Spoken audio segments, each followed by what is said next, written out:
Hey Wastelanders, this is Gary from The Last Ranger, and I'm here to answer a video from the EDC DEN.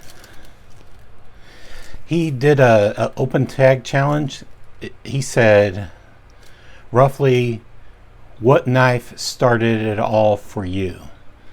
I don't think he's talking about the channel. He's talking about what knife did you pick up and that set you on a path of collecting knives or using knives, probably, because for me it was both. Maybe 3 phases. I've always been into knives ever since I've been in Cub Scouts. You'll see a picture up here. This is a picture I kind of found on the internet, but I used to have this exact Cub Scout knife. And for me, I had it until I moved like a year ago, and for some reason it's lost now. So that would have been my first knife. But I have a knife to show you. So let's get it on to it. Okay, this knife I carried all through high school. I don't remember what year I got it, but you should see a video here that covers this knife. But this is it's a lockback, and this is the Kershaw 1050, I think 1050, and this is it's currently the oldest knife I own. I may have a couple knives that are close to this, but this is the oldest knife I own. So I don't know why I didn't lose this, but I'm glad I didn't use this, because I carried this knife maybe 4 or 5 years straight. And this knife originally came in like a leather sheath, and the leather sheath got all nasty and fell apart long before this knife. And so I ended up throwing it away, but I kind of wish I kept it, because I have the original box that it came in, and I don't know why I threw the sheath away. Maybe because I was thinking I would never need it anymore. But I have the original box that came in. It is very beat up, and I have the knife. So, and I'm not going to show you the box because it's in storage somewhere, but I remember seeing it 2 months ago. So I know I have it. So this is like from Oregon, USA, and it's Kai, Japan. I think it's the earliest release of this. I think this is maybe a year later release. I think the earliest release had Japan on the back of the blade. I don't remember for sure. But this is this knife I carried, and it for some reason still looks good. Yeah, I mean, this knife got used a lot, but I always took care of it. I think there's a little chip in the blade now, right here. But for the most part, I always took it and got it professionally sharpened, and I didn't sharpen it myself, but I got it. You can see me. That's what I call a mirror finish, so you can see me. But I mean, I had like somebody polish it out, all the scratches out and stuff. I really took care of this knife, but I carried it every day. I really like this knife. And I know the brass looks like icky. I used to use Brasso and keep this brass polished, but I don't have any Brasso. I cleaned it up every now and then. If you look at that video that I showcase it in, you could see what it looks like, really oxidized. It was almost grain. But I cleaned it like maybe 6 months ago or so, 6 or 7 months ago, and it's not that bad, but it will darken out to like green if you let it. This is the knife that started it all for me. I would say the Cub Scout knife started it, and I have knives in between there, but this is the knife I really loved owning. So this is my first phase knife that started out for me. And then I went through another phase where I stopped collecting. I went into service, and I think I started collecting knives again in my 30s. I ran across this knife, and this is what set me off on the phase 2 collecting. Let's this knife is a CRKT knife. It's kind of a tactical knife. It's called the Ryan Model 7. I can flip it out too, but it takes a lot of practice because of the thumb stud, and it's not on bearings and stuff. But I think you'll see a video of it covered there on a Throwback Thursday. So this is the knife that and this knife doesn't look well used. It's because I own 4 or 5 of these knives, and this is probably the best version I own.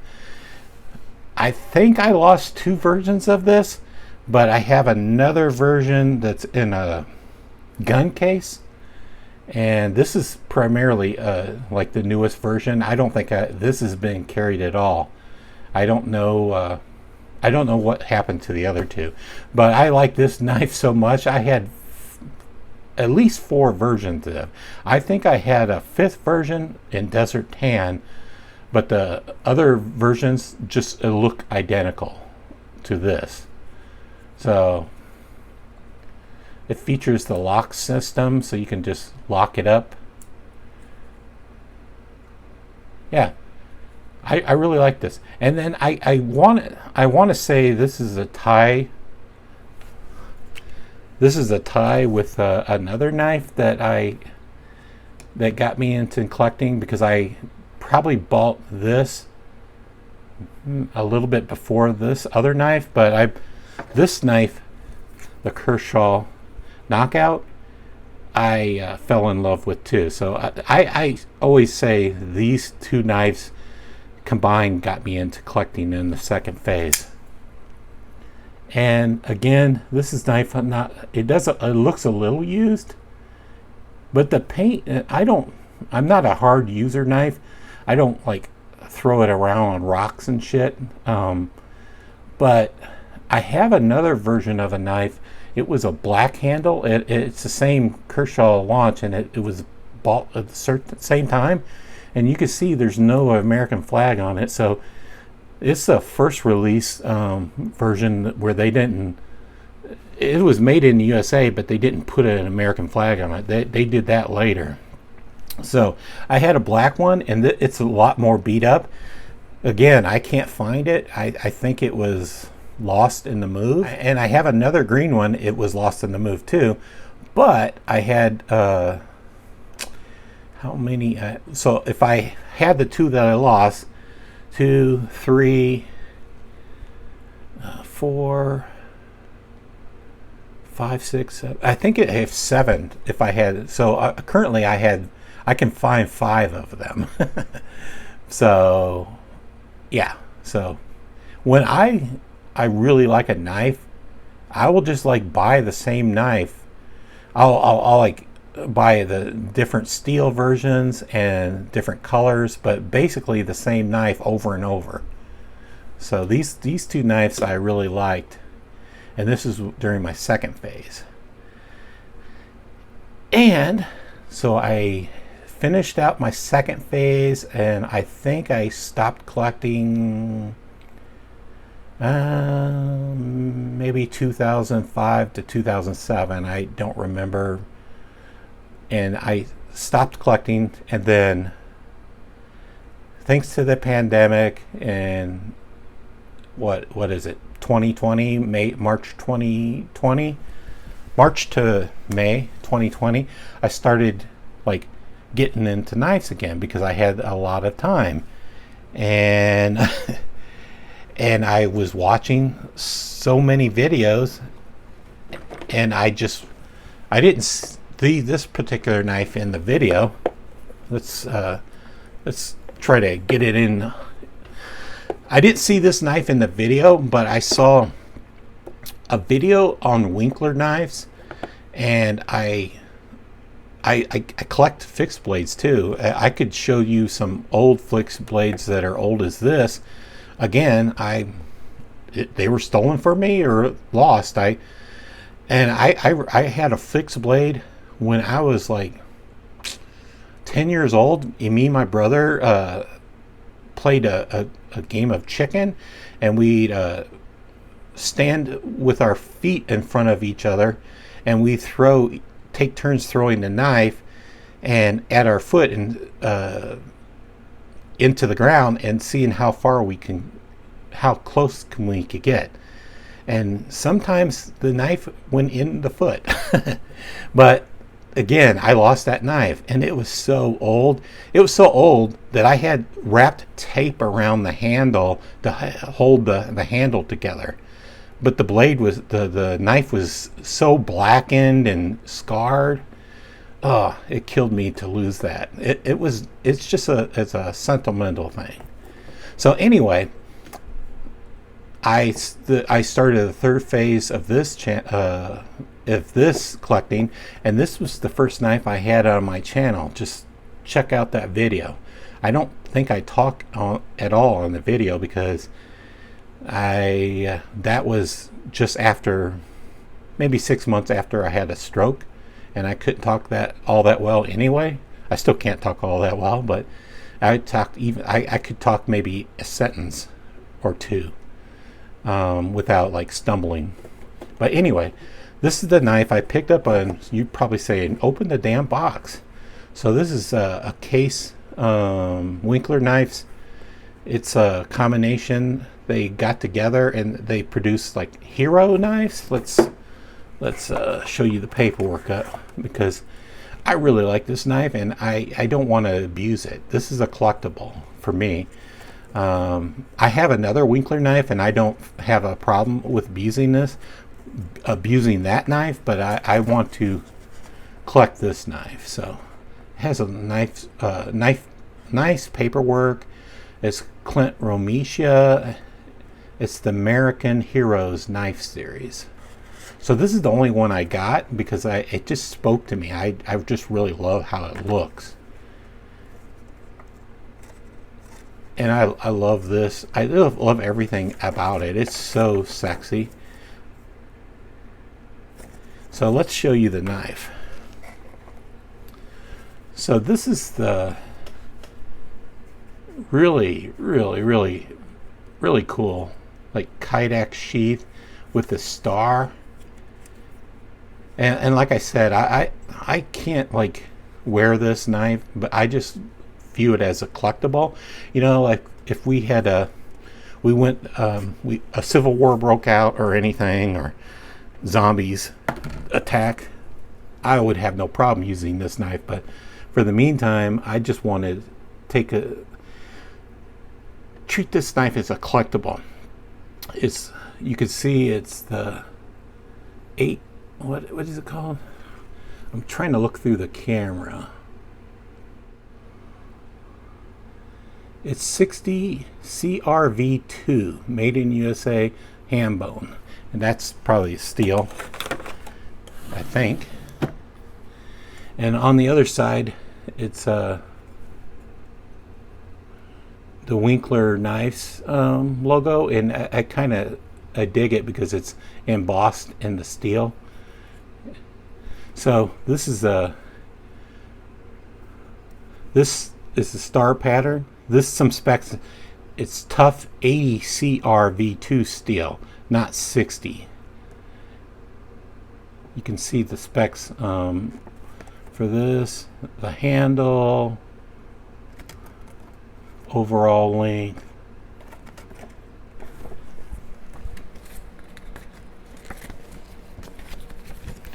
I didn't want to screw this up. So this knife, the 8 stars are aligned and along the top of the knife spine to memorialize 8 brave men that were lost in October 2009 at the Battle of Kamdesh in Afghanistan. So I chose the curly maple handles. It's a black canvas laminate version, and I think they released a third version, which is like a kind of black rubberized material, but it doesn't have in the specs. But I remember later they released a third version of the handle, I think. But I chose the curly maple because I've oiled the curly maple a few times, and it's like I think it's not a, at least my version is not a pretty steel or a pretty wood handle, but it's a functional wood handle and it fits the knife. And I think they call that Caswell finish on the blade. It's a like a semi-permanent coating. I don't think it scratches easily. I just like, I don't know what they call this, the upswept, what's it called, trailing point blade. It's like a trailing point it's semi-Persian style blade. I really like this blade.